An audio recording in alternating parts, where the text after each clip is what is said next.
Saludos amigas y amigos, te habla Julio Jiménez Hedler en X, en YouTube y en Patreon @Julio Coco, en Instagram @Julio Coco. Luego de tanto silencio, un poco más de un mes sin hacer un video, no vamos a entrar en detalles, pero este beta político se llama silencio. Silencio porque todo está ocurriendo tras las sombras, todo está ocurriendo detrás de la cortina del poder, en el medio de una guerra de narrativas, de un conjunto de eventos que están interconectados y que hoy vengo a explicártelo. Así que búscate un café y ponte cómodo porque esto te interesa.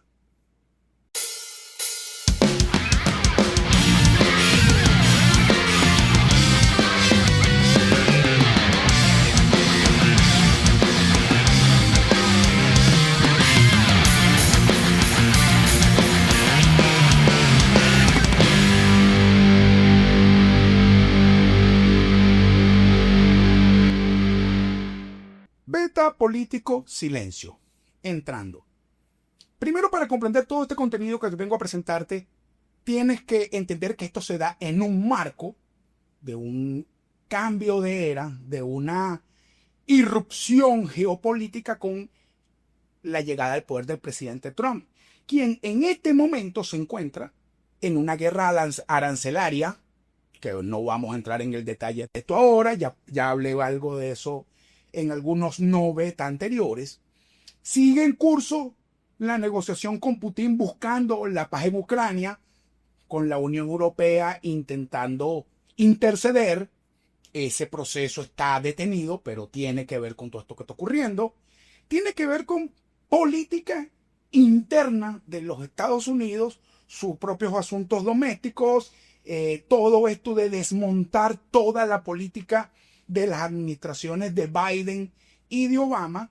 Y esto ha traído como consecuencia dentro de Estados Unidos unos choques institucionales donde ante cada medida del presidente Trump alguien va a un tribunal y los tribunales fallan a favor, fallan en contra, con excepción de algo que es importantísimo, que es su política exterior, porque la política exterior de los Estados Unidos no es judicializable. Ahora bien, vamos a entrar en materia de lo que nos compete, porque esta beta político silencio trata sobre Venezuela. Yo creo que fui el primer comentarista político que habló de las negociaciones del chavismo y Estados Unidos en ese momento con el presidente Biden en el año 2021, que trajeron como fin último el acuerdo de Qatar.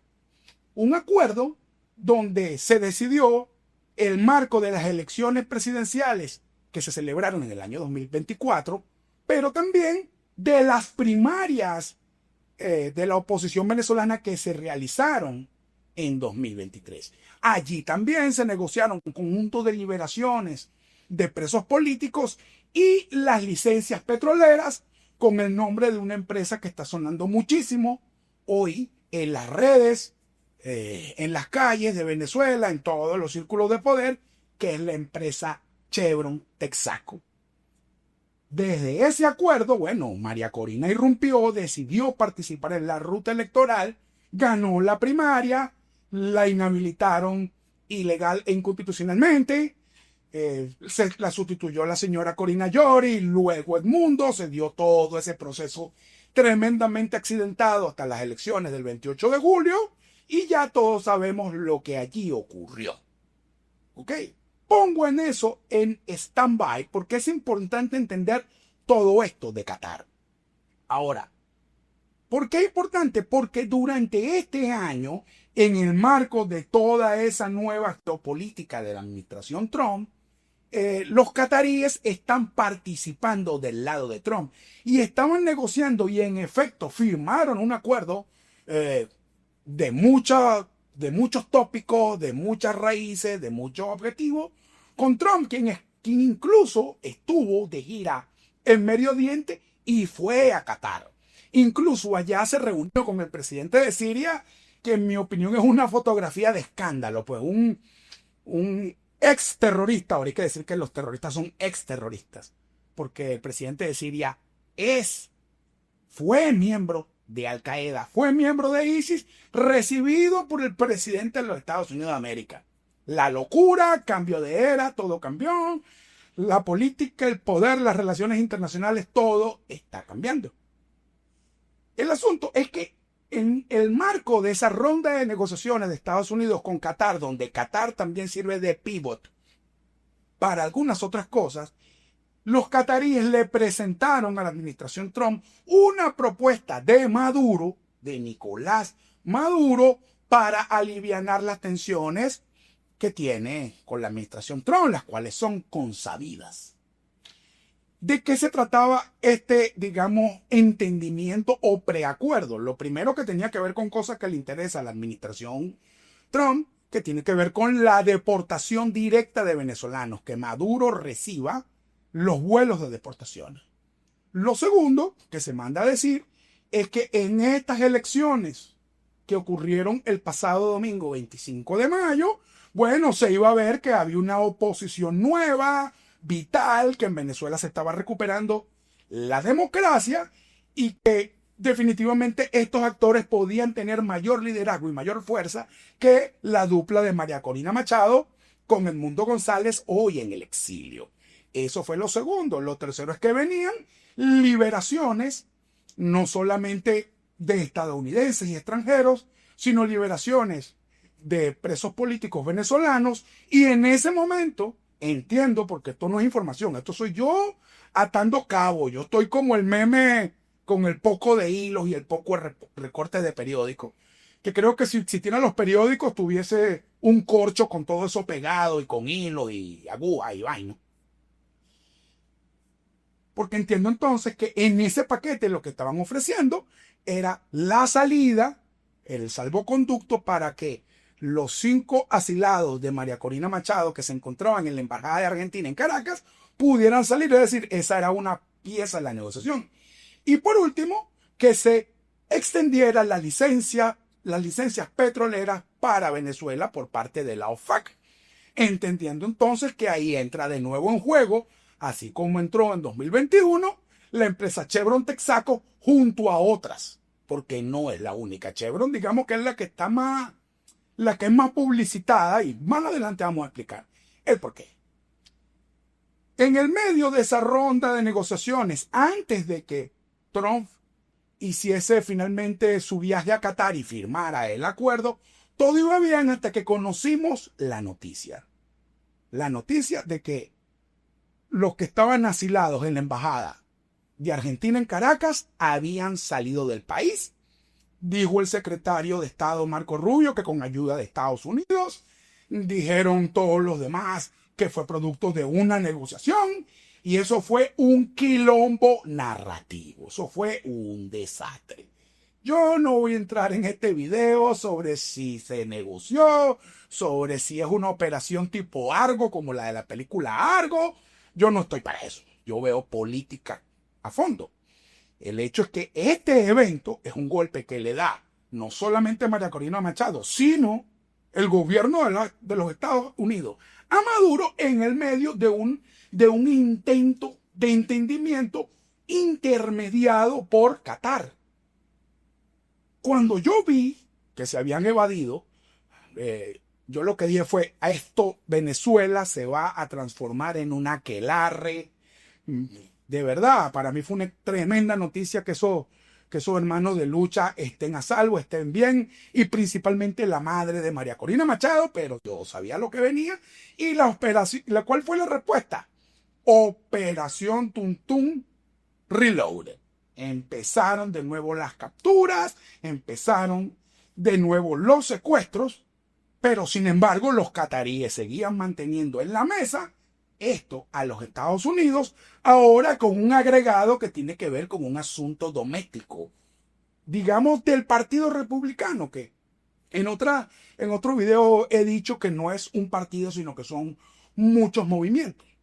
Porque gracias a un lobby muy intenso de Chevron Texaco, donde por supuesto está Qatar y hay otros países y hay otras empresas, hay un número bien grande de interesados, y no estoy hablando de actores venezolanos, intentaron impulsar, y por eso hablo de la guerra de las narrativas, de que si se le quitaba la licencia a Chevron, entonces y esto lo dijo una periodista estadounidense de una manera que a mí me alarmó, que entonces es regalarle a China petróleo de los Estados Unidos.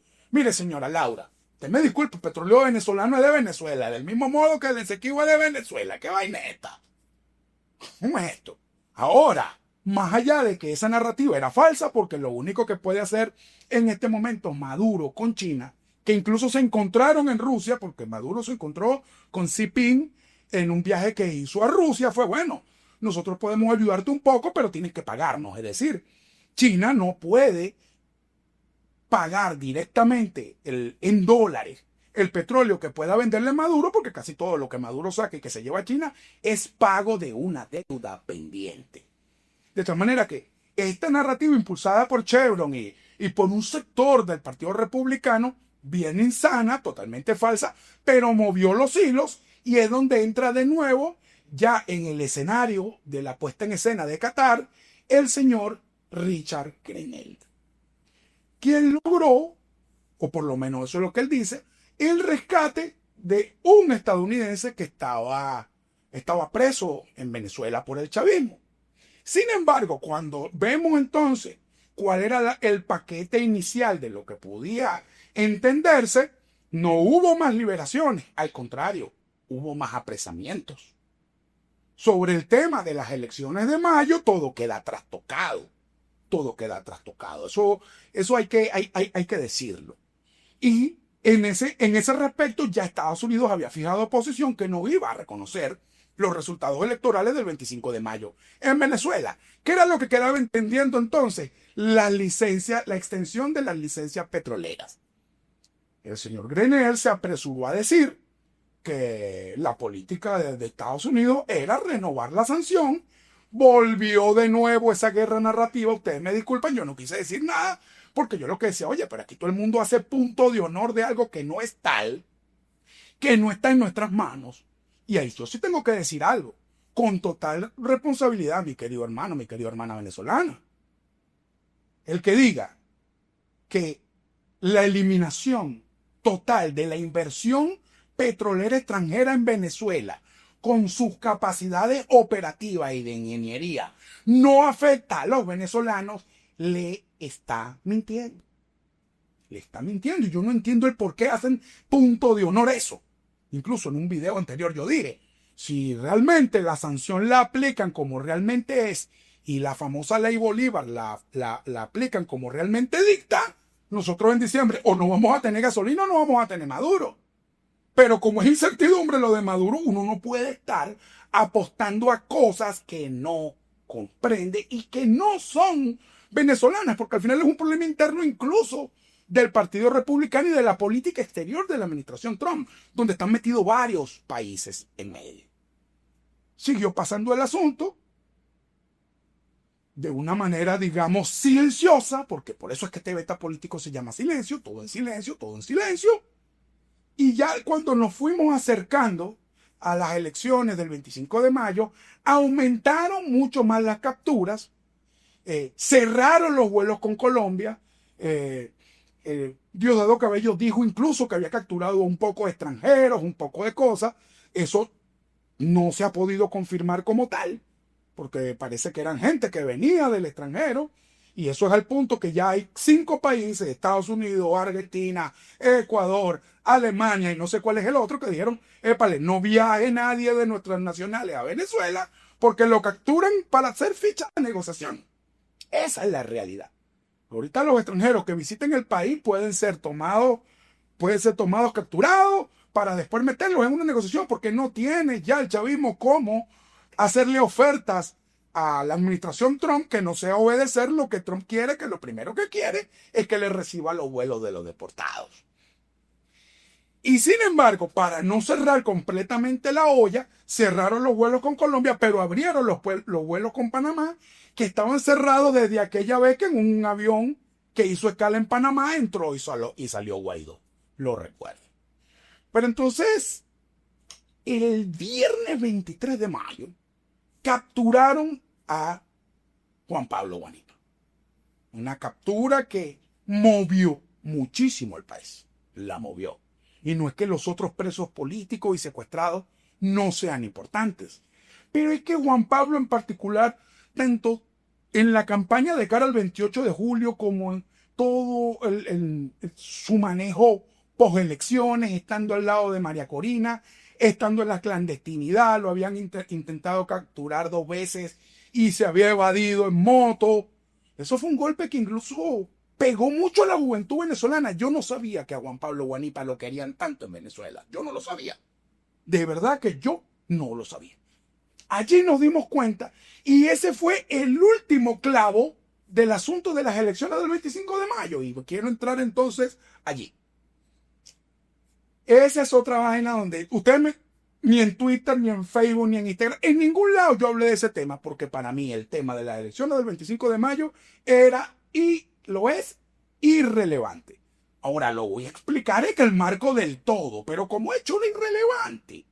Y así como yo antes del 28 de julio, yo dije, si usted no quiere votar, yo no me voy a pelear con usted. Yo para esta, ¿usted quiere votar? O sea, estoy hablando de la gente normal, no de los alacranes. ¿Usted quiere votar? Vote. ¿Usted no quiere votar? No vote. Yo no. Me daba igual. La verdad es que me daba igual. Porque el resultado político iba a ser exactamente el mismo. Entonces vimos una guerra, en mi opinión, tonta, absurda, desgastante. Y lo digo, menos mal que yo no participé, más menos mal que estaba enfermo, lleno de trabajo, con problemas, porque yo no le paré nada a eso. Pero leí cosas de lado y lado que tú dices, bueno, pero ¿qué le pasó a esta gente? ¿Qué le pasó a esta gente? Si esto realmente no es tan relevante, ¿por qué se están matando por algo cuyo resultado político ya sabíamos cuál iba a ser? Ahora, el hecho de la prisión de Guanipa y todo el fenómeno de la nueva Operación Tuntún generó que las abstenciones, porque eso es lo otro, yo he leído estupideces como que los abstencionistas, que ganó la abstención o que perdí por culpa de la abstención. Esos son análisis reduccionistas, estúpidos y en el marco de una guerra de narrativas que es mala de todos los lados. No hubo una abstención ni ganó la abstención, eso es mentira. Hubo abstenciones y cuando las diseccionamos vamos a entender qué pasó. Primero, para definir un abstencionista es una persona que nunca va a votar. Y en el caso específicamente de venezolanos dentro de Venezuela, la gran mayoría de los abstencionistas ni siquiera están inscritos en el registro electoral. Y no tienen líder, no tienen liderazgo, no creen en nada y les vale verga todo. Eso es lo que es realmente un abstencionista. Y por eso que en Venezuela nunca ha habido abstención activa. Toda la abstención es abstención pasiva porque hay gente que sencillamente no le importa. Lo segundo, lo he explicado, bueno, tengo 10 años explicándolo. Hay un sector del registro electoral que está afuera del país, que aunque quiera votar, no puede. Y eso también me dio mucha risa. Varios venezolanos, bueno, y digamos connotados, con seguidores en las redes, como una pelea para ir a votar. ¿Y por qué no vino a votar usted? Porque usted está insultando gente que no quiso votar y usted no vino. Porque para el 28 de julio del año pasado yo vi gente que vino del extranjero nada más a votar y se fue. Incluso hubo los que quedaron atrapados aquí 3 meses. Pues que se nos olvidó. Porque usted tiene que ser coherente. Usted no puede estar insultando gente porque no votó y usted no va a votar. Que son una tontera. Usted abandonó la arena. Tú dices, no hay que abandonar los espacios, pero si usted abandonó el país, hermano, ¿qué le pasa a usted? Usted va a venir a darle elecciones de moral a quién. Eso es lo segundo, hay una diáspora. Lo tercero, regularmente las elecciones que no son, las elecciones que más movilizan son las presidenciales. Y luego las de asamblea, luego las de gobernadores y así sucesivamente hacia abajo. ¿Entiendes? Hay elecciones que despiertan más interés que otras. Y en este particular hay que entender que eso incluye a los maduristas, a los que iban a votar por el PSUV, que dicen, no, ya ganamos, para que voy yo para allá. Esa extensión está allí también. Hay un buen sector, creo que es mayoritario de cara a lo que pasó el domingo, que sencillamente, y como yo, luego de lo que ocurrió el 28 de julio, el 29, el 30, en agosto, en septiembre, octubre, noviembre y diciembre, y lo que ha ocurrido en todo 2025, oye, yo pienso, tengo 3 dedos de frente para entender de que mi voto no va a ser un cambio. Y voy a repetir mi frase para el 28 de julio. Yo voy a votar entendiendo de que no es por los votos que puede haber un cambio de sistema político en Venezuela, sino que este es el inicio de un conjunto de eventos que nos pueden llevar allá. Y en silencio, y por eso es que este beta político está en silencio, yo estoy viendo que cada día nos enteramos de eventos que apuntan en esa dirección. Sigo, hay otra tensión, y es que la prisión de Guanipa movió, incluso fracturó la base de los alacranes. Y esto nadie lo quiere decir, es un tajú. Fíjense ustedes, nadie, y esto hay que decirlo con sinceridad, el jueves, antes de las elecciones, a las 8 de la noche, todos sabemos que Manuel Rosales tenía, entre comillas, los votos para ganar la gobernación del Zulia. Lo sabíamos. Y yo nunca iba a criticar a ningún zuliano por votar por Manuel Rosales, porque entiendo el trauma que tienen los zulianos luego de que ese señor de nombre Omar Prieto fue gobernador del Zulia. Yo lo entiendo, oye. Yo lo entiendo. Y conozco gente que son leales a María Corina. Gente dura, pues, gente de la oposición real, pero que en el Zulia, cónchale, ellos tienen su propia realidad. Y yo entiendo las microrealidades, y por eso yo no me voy a pelear con nadie porque fuera a votar. Ahora, ¿usted cree que como Rosales dice que salió diciendo que él perdió por culpa de María Corina? No.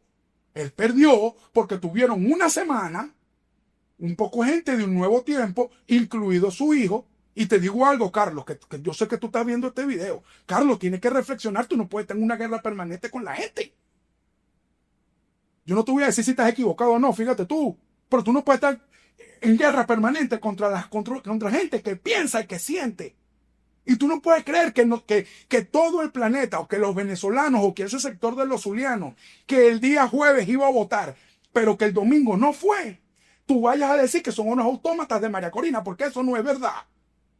Porque lo cierto es que hay un poco de gente, militantes duros de Un Nuevo Tiempo, que lo que les dio miedo es que si iban a votar o si iban a ser testigos en las mesas electorales, le podía pasar lo que a la gente de María Corina o Juan Pablo Guanipa. Esa es la realidad de por qué se perdió el Zulia, no fue por culpa de María Corina, ¿vale? Porque incluso, y esto hay que decirlo, los alacranes, independientemente de que no tenían el cuerpo de testigos completo, la operación Tuntún se los terminó de llevar y hubo gente que le agarró el dinero y no fue. Y no por estafa. Y no, digamos, de maldad, sino que a la hora de la chiquita le dio miedo y hubo gente que al mediodía les abandonó la mesa. Tenemos que ser reflexivos en eso. Ahora, que sí hay un sector que María Corina dijo que no fueran y no fue, eso es cierto. Pero es que si María Corina, que pudo haberlo hecho, hubiese llamado a votar, y te aseguro que la dejan hacer campaña, todo, y el liderazgo de María Corina se desmembra en 10 minutos si hubiese llamado a votar. Es la verdad. Y cuando yo veo que María Corina llamó al no voto, lo que yo entiendo es que dijo, nada, yo también me sumo a la gente. Y fue María Corina obedeciendo a la gente, no la gente obedeciendo a María Corina. Nadie puede decir algo tan sencillo como esto, que es la verdad. Porque es la verdad. Aquí todo el que llamó a votar se lo llevó la aplanadora de la gente de la peor manera posible. Lo ignoraron, les aplicaron la ley del hielo. Y entonces cuando vimos ya los anuncios que dio el CNE, porque los vimos, y luego vimos cómo porque la broma fue ella, y ahora voy de nuevo a la vaina de Qatar. Porque parte de lo que estaba ofreciendo el chavismo en Qatar era, mira, nosotros en Venezuela hay una oposición que no es María Corina, y van a ganar cargos y tienen votos.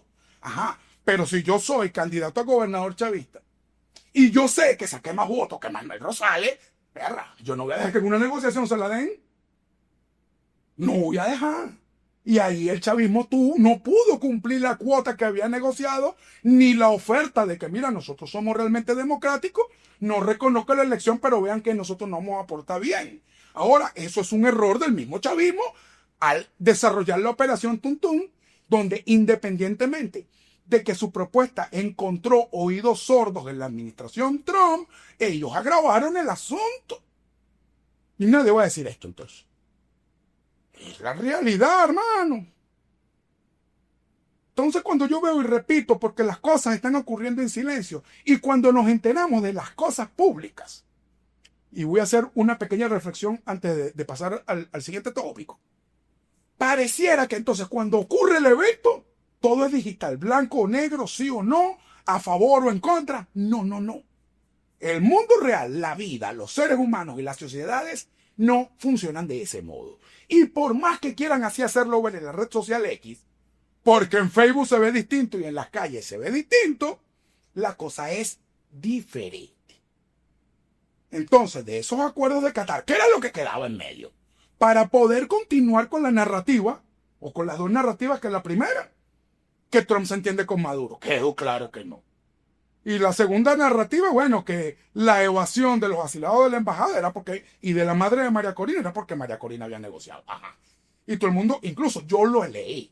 No, 5 asilados por la licencia de Chevron. Pues les digo que estoy grabando esto hoy, 28 de mayo del año 2025, las licencias petroleras a las empresas extranjeras que tienen inversiones y acciones operativas en Venezuela expiró el 27 de mayo a las 12 de la noche y ninguna fue renovada. Esa es la realidad.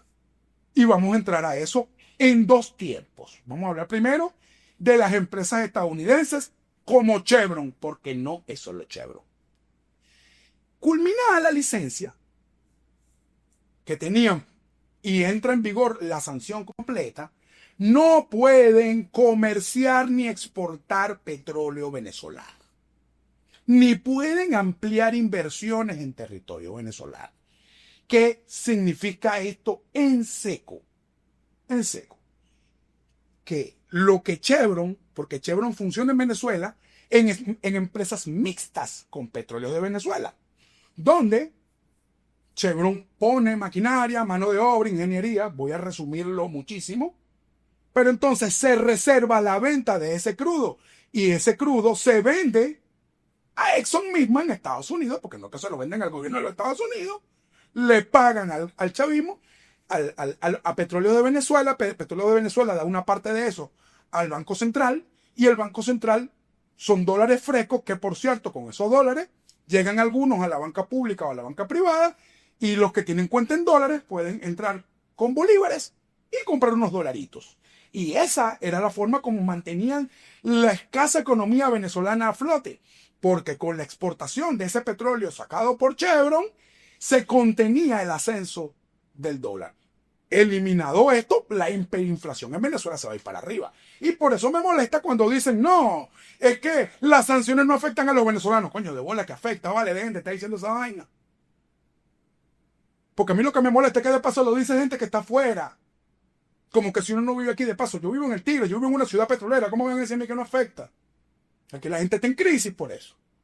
Entonces gente me dice, Julio, pero es que tú tienes que salir en contra. Ya va, yo, esto no es así. No es que yo esté a favor o en contra. Primero, que nosotros no jugamos, es un país interno de los Estados Unidos. Y segundo, que las cosas no son blanco o negro. Las cosas no son blanco ni negro. ¿Ok? Todo esto tiene sus matices. Ahora, siguiendo la explicación porque no quedó claro, ¿qué sí puede hacer Chevron? Chevron, por su contrato con Petróleos de Venezuela como empresa conjunta, como empresa mixta, puede tener mantenimiento de sus activos. Es decir, vamos a suponer, tienen aquí un alicate, ellos tienen porque aquí que está pendiente de que no le roben el alicate, hacerle mantenimiento al alicate para que no se oxide. En el caso de pozos petroleros, y esto quiero decirlo porque yo también leí sandeces de gente que no sabe nada, y quiero decirle una cosa a varios periodistas, incluso que son conocidos míos, que les tengo aprecio. Brother, si tú no sabes de algo, cállate. Te estoy diciendo yo que estudié una carrera petrolera y he trabajado en petróleo hace muchos años, ya se me olvidó casi todo, pero tengo muchos amigos todavía trabajando petróleo, no solamente dentro de Venezuela, sino en el extranjero. Y entiendan, eso de que venga Chevron, cierren este poco de pozo, recoja sus peroles y se vaya, eso sería un daño gigantesco a Venezuela. ¿Ustedes saben el daño que se haría si esos pozos no se les hace mantenimiento y se cierran de coñazo, vale? ¿Que de cuándo es que un periodista sabe de eso? ¿Vale? Los periodistas ni siquiera resolvieron una ecuación diferencial ni una derivada en su carrera, ¿vale? Hay un problema de ingeniería en medio que no es político. Que no es político. Entonces ahora algunos ven todo un escenario oscuro, otros dicen que ganaron. No. Hay un problema ahí que atender. Y repito, yo no sé si nos vamos a quedar sin gasolina o sin Maduro. Yo prefiero estar sin Maduro, pero no lo sé. Ahora, hay un hueco legal que todavía no se entiende y es si, a partir de este momento, el hecho de que empresas como Chevron, Texaco sean socios de Petróleo de Venezuela en suelo venezolano es legal dentro de los Estados Unidos. Eso no está claro hoy.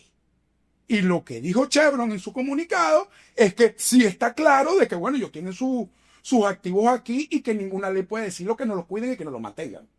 Que es lo que está en curso en este momento hasta que salga algo que indique lo contrario. Ahora, en Venezuela hay convenios operativos y empresas mixtas con empresas europeas como Repsol, que es española. Eso está poco claro, porque la prohibición o una parte de la sanción es de que Estados Unidos no puede importar petróleo venezolano, pero una empresa europea, cualquier país europeo sí puede comprar petróleo venezolano, sí puede. El asunto es el tema bancario y broma, pero a nivel técnico no está claro cómo opera. Ahora, lo que han dicho estas empresas petroleras como Repsol es que, bueno, ellos lo que tienen que hacer es no pagar en dólares. Y punto. Que con usar sistema bancario en euro, que no pase por el sistema estadounidense con el dólar, ellos van a pasar la sanción. Es lo que han dicho. Sin embargo, recalco, eso está poco claro.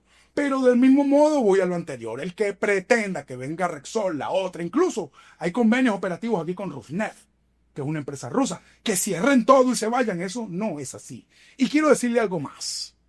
Nosotros queremos y estamos luchando porque Venezuela sea libre y democrática y próspera, con una economía sana, que podamos restituir la infraestructura del país, que haya empleo, que haya oportunidades, que haya inversión. Y nosotros vamos a empezar matando a todas las empresas. Y ahí sí lo digo, por más desagrado que yo pueda tener con Chevron, con Repsol, por su actitud complaciente con el régimen venezolano y sus violaciones de derechos humanos, entonces, si yo voy a tener esa actitud con Chevron, entonces, bueno, el capitalismo tiene que caer y todos nos vamos a meter a comunistas, porque el capital no tiene ideología y el capital no le importan los derechos humanos nunca. Es más, le voy a poner un ejemplo. Busque en Google o en la inteligencia artificial de su preferencia el coltán de sangre, que es el mineral del milenio, porque contiene tántalo y el tántalo es un metal importante para la industria informática. Bueno, más de la mitad del coltán del mundo se saca de Sudán y si ustedes vieran lo que hacen las empresas y lo que permiten, asesinatos, violaciones, eso es un desastre. Y todavía no hayan cómo frenar el asunto, porque si tú agarras mañana y no compras coltán de Sudán, se acaba la informática, la mitad de la producción informática en el mundo. Por poner un ejemplo. Y puedo seguir. Entonces aquí nosotros tenemos que también comprender que nosotros no podemos estar en una guerra permanente con todo el planeta, porque cada empresa y cada país tiene sus propios intereses y habrán intereses de países como que van en contra de los intereses del pueblo venezolano. Y también habrá empresas que sus intereses van en contra de los del pueblo venezolano. ¿Pero por qué? ¿Porque nos odian o porque las cosas son como son? Y nosotros no vamos a cambiar la realidad y nosotros no vamos a hacer que un sistema de producción económica global se adapte a la lucha de los venezolanos, porque lamentablemente, mi querido suscriptor, mi querida suscriptora, eso no va a pasar. Y lo digo porque estoy viendo quemando naves, haciendo cosas. O sea, si mañana sale Maduro, vamos a suponer, pacíficamente, todo chévere, y viene otro presidente, la transición y la vaina, entonces Chevron no va a cobrar lo que se le debe, hay que pagarle, o lo vamos a sacar a ellos para meter a otro. Eso hay que verlo antes de uno estar hablando cosas que no entiende y que no sabe. ¿Ok? Silencios. Y sigo con este beta político y ya en conclusión. El desarrollo de la lucha por la libertad y la democracia hoy tiene un problema de fondo. Y es que debido a todos los traumas luego del 28 de julio y a la depuración final, de la oposición venezolana, porque nosotros vimos a estos personajes en el CNE ayer, retirando su credencial de diputado, fue su funeral político. Yo de verdad te lo digo, yo ni me molesté, ni insulté, ni nada de eso, porque, bueno, ya salimos de ellos, fueron a su funeral político. Ya. El hecho es que todo este trauma y la realidad de la persecución, porque es una realidad, la realidad del chantaje, la realidad de la compra de conciencia, hace que todo tenga que ocurrir en silencio, y en el medio de eso hay personas que quieren saberlo todo. Yo quiero decirle algo, yo no lo sé todo. Entiendo muchas cosas como esta, atando cabos y porque le hago un seguimiento a los eventos públicos. Pero aquí quien pretenda que puede saber todo y que todo hay que explicarlo, si eso ocurre, se acabó la lucha. Eso es lo primero que hay que entender. Eso es lo primero que hay que entender.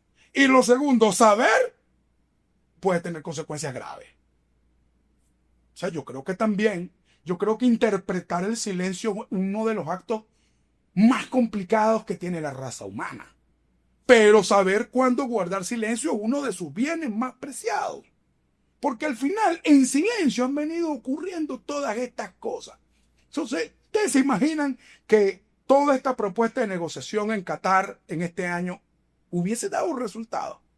Y no dio resultados, ¿por qué? Porque hay un conjunto de cosas que se manejan en silencio. ¿Ustedes se imaginan que estos amigos que se evadieron del país, de la embajada? Repito, yo no voy a caer que sin negociación, que sin extracción, yo no voy a casar, a mí no me importa, a mí lo que me importa es que están bien. Eso me importa más. De verdad, porque también el morbo colectivo y un poco de monetizadores atizan el morbo a favor y en contra, y entonces una minoría está conectada 100% sufriendo una vaina que, repito, está pasando en silencio, y que cuando nos enteramos de las cosas es porque efectivamente ocurrieron o porque hay una guerra de narrativas que lo oculta. Y tal vez yo perdí dinero, de hecho lo perdí, por no hacer video por más de un mes, por no sumarme a esa guerra de narrativas, porque me pareció que en esta etapa de la historia no es sana para usted, mi querido suscriptor, para usted, mi querida suscriptora, y tampoco era sano para mí por los problemas de salud y personales que vengo atravesando. Así de sencillo. Pero que sí entiendo que el juego no está trancado. Pero hay muchos que piensan que sí, y voy a lo último de este beta político silencio. Está en desarrollo una nueva ola migratoria de venezolanos, esta vez en silencio. No solo porque todo lo que ocurrió en Estados Unidos con la eliminación del Tratado de Protección Temporal, que ya definitivamente un tribunal dictaminó que Trump tiene la facultad para eliminarlo, y se eliminó el parol. Ya el secretario Marco Rubio dijo que bueno, que vayan a buscar los políticos, que no todo está perdido, que la cosa no es blanco o negra, pero repito, la guerra de narrativa y la publicidad y la vaina maximizan absolutamente todo. Pero en este momento hay un gentío saliendo del país. Un gentío. En silencio. A diferencia de las veces anteriores. Incluso ocultándoselo a sus propias familias, que se enteran cuando ya se va mañana, cuando mira, me voy, o mira, ¿dónde está? ¿Dónde andas bebiendo? No, resulta que ya estaba en Paraguay. Eso está pasando. Porque en silencio hay algo que no se está diciendo. El 10 de enero de 2025 tuvo consecuencias. Las tuvo. Y por más que sí se vea que el juego no está trancado, que está en desarrollo, no se ve clara una solución pronta. Ahora queda bastante claro que la economía venezolana se va a perturbar aún más. Ya hay de nuevo problemas con la electricidad, con el agua. Hay gente que sencillamente dijo hasta aquí. Y eso yo también estoy obligado, por razón humana, a comprenderlo. Y eso no está en la guerra de las narrativas.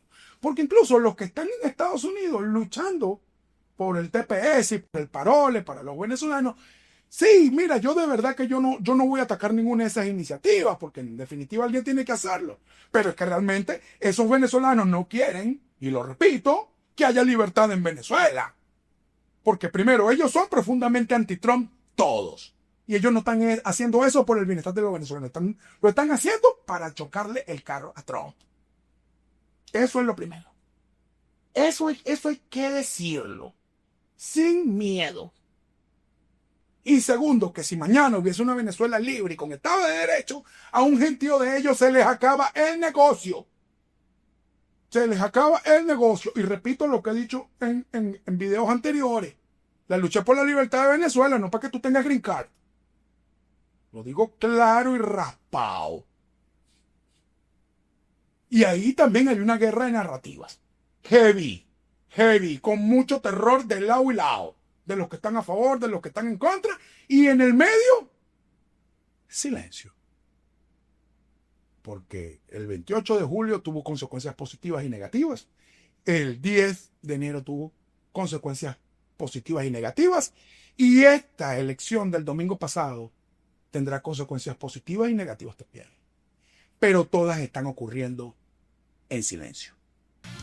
Te habló Julio Jiménez Hedler en X, en YouTube y en Patreon @JulioCoco, en Instagram @Julio.coco. Por favor marca like, por favor comenta. Estoy trabajando en una nueva edición de Axones, en lo que realmente pueda montarme bien en la computadora. Vengo con algo nuevo. Muchísimas gracias.